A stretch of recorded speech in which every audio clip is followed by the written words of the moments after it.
সুনামগঞ্জের হাওড়াঞ্চলে টানা বর্ষণে ক্ষতিগ্রস্ত চাষির চাল ও নগদ সহায়তা দিচ্ছে সরকার। এই কর্মসূচির উদ্বোধন অনুষ্ঠানে যোগ দিয়েছেন কৃষিমন্ত্রী মোহাম্মদ আমিনুর রশিদ, দুর্যোগ ও ত্রাণমন্ত্রী আসাদুল হাবিব দুলু ও প্রধানমন্ত্রীর উপদেষ্টা রাশেদ আল মাহমুদ তিতুমির। এখন কথা বলছেন কৃষিমন্ত্রী, আমরা সরাসরি যুক্ত হচ্ছি সেখানে। যখন বন্যা আসে বা বৃষ্টি হয়, পানি ধানটা ডুবে যায়। আমি আমার কৃষিমন্ত্রী হিসাবে আমার কৃষি ডিপার্টমেন্টের সাথে আমি কথা বলে দেখছি আরো কম সময়ের মধ্যে কোন ধানটা উৎপাদন করা সম্ভব। আরো কম সময়ে যদি এমন কোন ধান আমাদের মধ্যে থাকে, প্রতি বছরের নতুন নতুন ধান কিন্তু উদ্ভাবিত হচ্ছে। এমন কোন ধান যদি হয়, বর্তমান যে ধান চাষ করছেন তার থেকেও 7 দিন আগে ধানটা কাটা যাবে, তাইলে এই বন্যাটা তো পাইতো না কেউ। সত্যি না? আমরা চেষ্টা করছি আপনাদের জন্য ওই ধরনের ধান দিতে।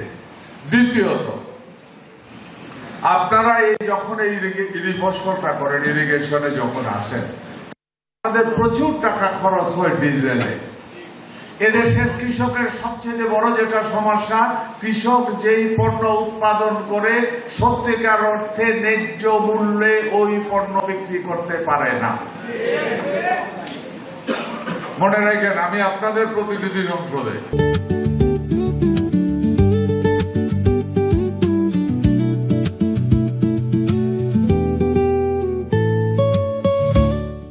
সুতরাং আপনাদের পক্ষে আমি বলবো, এবং যা বলবো সত্যি বলবো, এবং এটা আপনাদের জন্য আদায় করে আনার দায়িত্ব নিলাম আমি।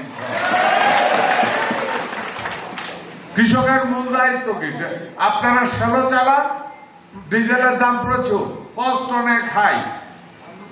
আমরা এই বছর থেকে চিন্তা করছি আগামী বছরের মধ্যে পর্যায়ক্রমে বাংলাদেশে যত শ্যালো টিউবওয়েল আছে, যত ডিপ টিউবওয়েল আছে, সমস্ত টিউবওয়েলকে ডিজেল থেকে বের করে আমরা সোলার সিস্টেমে নিয়ে যাওয়ার চেষ্টা করি। কি উপকার হইব? এক বছর হয়তো যে খরচ আছে, হ্যাঁ, ওইখানে আমরা আছি। আমরা আপনাদের ঘাড়ে সব চাপাবো না। সরকারও আপনাদের, আপনারাও আপনাদের, আমরাও আপনাদের।